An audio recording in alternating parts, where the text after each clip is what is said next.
I think the first time that I visited this kind of incredible space, it reminded me of, I suppose, a pretty terrible time in post-war history. The situation in Scotland actually wasn't so different from the situation that this part of Germany went through.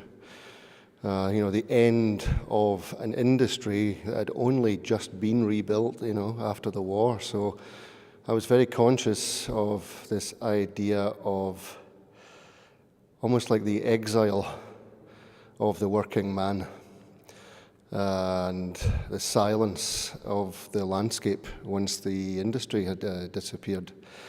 And this, when I think about silence and exile, I, of course, was reminded of the James Joyce character who says that all he will do in his defense is to use silence, exile, and cunning. And I think it's not so strange in a way that we just have experienced the news of Margaret Thatcher's death. And I thought maybe this is appropriate to change cunning as an idea into deceit. So if we work on the idea of silence, exile, and deceit, it gives a monument like this a little bit more of an edge, a social edge, a political edge.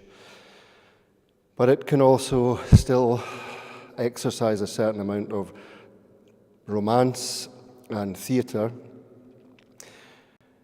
And when I think about theatre, since I don't come from a classical background, my idea of theatre, I suppose, goes back to my childhood of pantomime.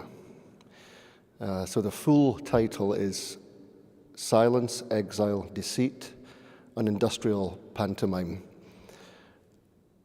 I think the space lends itself to the ideas of pantomime and to the form of pantomime because you never know what's around the corner.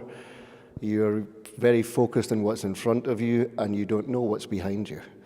I know that sounds a bit childish, but I'm getting towards 50. I have to be childish at last.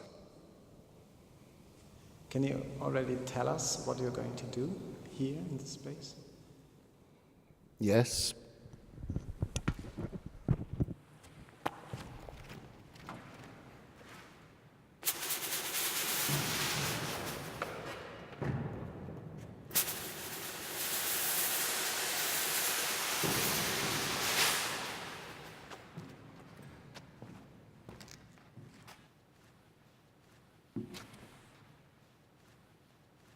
I'll be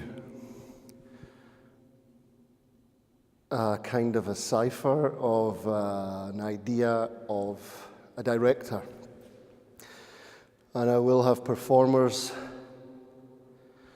who will interpret the space under my direction. And the performers are a cellist, a soprano, a very young actress, and many guests yet to be confirmed, actually. I think that's already saying a lot, but it's never enough, I know.